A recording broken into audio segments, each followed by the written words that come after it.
subscribe to the Donnie Houston podcast, man.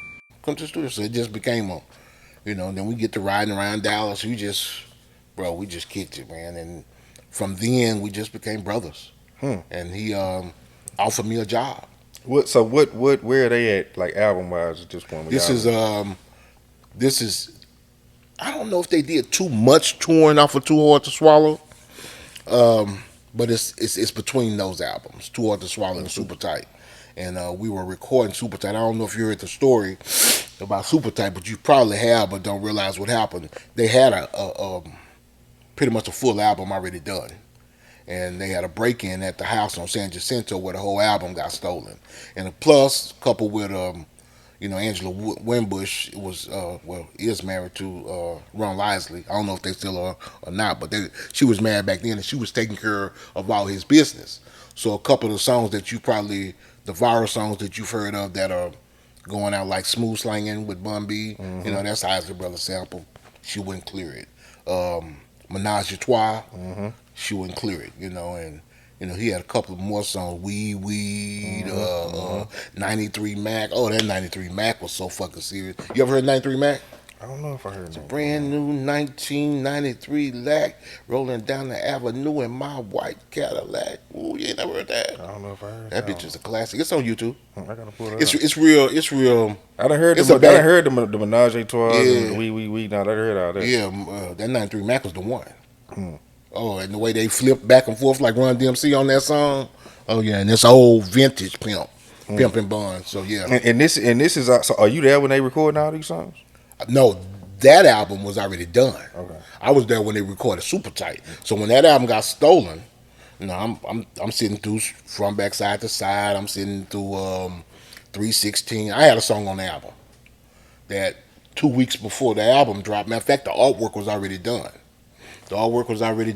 And it was a song that had Pimp rap first. I might have it in the car. Pimp rap first, I rap second, and Big Mike. And it was called High Till I Die. And the artwork was already done for the Super Tight album, and that song was on there. And what it was, it had a Tupac sample, High Till I Die, you know what I mean? And couldn't get it clear at the Winterscope. And so they had to pull that last minute. So, but that verse that Big Mike kicked is that same verse that he put on Bourbons and, I think it's Bourbons and Lax. It's the bigger the bigger the blacker the nigga coming from this swamp about to smoke a quarter for that right there. Yeah, that's the same verse. So it was called High Till I Die. Okay, tell me about this San Jack house, man, because that's when I hear about that, I be like, man, I wish I could have just been in there for like. San Jack was a different kind of place, man, and it's strange. And I was telling some other people one time how we're kids. You know what I mean? I met Pimp. I think he was 18, Bun 19, 18-year-old kid telling me he's got a house. I'm like, man, whatever. But when I get to Port Arthur, the boy's got a house. Got that 64 Chevy sitting in the yard, covered up. Got the, he's driving the white Ghost, like I tell everybody, the white Prelude that we used to hit that highway in. I think that was one of the first things he bought when he first got his money from Jive. But that house on San Jack. And this was like a nice crib, like. Yeah, it wasn't no trap or nothing. And matter of fact, when I got in there, that fucker was fully furnished. That motherfucker had a dining room set. That old wood had the components. That's back when we used to have those big screens with the rear projection. You had the red, the yellow, and the green lights, and what were red, blue, and green, whatever it was, red, blue, and yellow. And they used to shoot the picture. That you had one of them, you had money.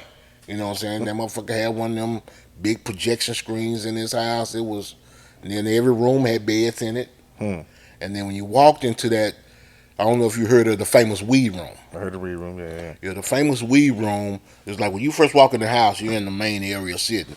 And then you go to like the bedroom areas. One of those bedrooms was the weed room. And when I first got in there, he had told me to grab some cords or something out of this closet. And when I grabbed the cords, all I saw was old drum machines that this man had Looked like he had already mastered. I'm through with that one. You remember the first, then Sonic, they had the gray pass on it. He had that. I'm through with that. He had 808. I'm through with that. Oh yeah, like he was mastering them and then just moving on. That's what my mind thought. I never talked to him about it, but for it to just be thrown in there, like I'm fucking through with that one. I'm on to the next. It looked like he had already graduated to where he was. And then when I went there, we sat down and talked. I moved there. I lived there for a while. Yeah, I lived in San Jac for probably about 6 months, 6 or 7 months. And when I moved there, Pimp and Bun are real. Back then, especially, they were real. I'm not concerned, not really concerned, but just mindful about their craft. You know what I mean? They knew if they were going to sign to a major label, they were going to be around New Yorkers, rappers, and California rappers, and they wanted to represent Texas in the South like nobody ever seen before. And so Pimp knew, or Chad knew, that everybody was on Bun for those lyrics, especially after those first two albums. They were sweating Bun, and they were sweating him about the beats. And he said, "Bobo, I mastered these beats. This is in between Super Tight and Riding Dirty, right? We're touring Super Tight." He said, "I'm gonna do something you might get tired of, you might not like, but I'm gonna freestyle to you every day. I got to get my freestyling skills up here." That motherfucker freestyle to me every day, and them freestyles sounded like songs.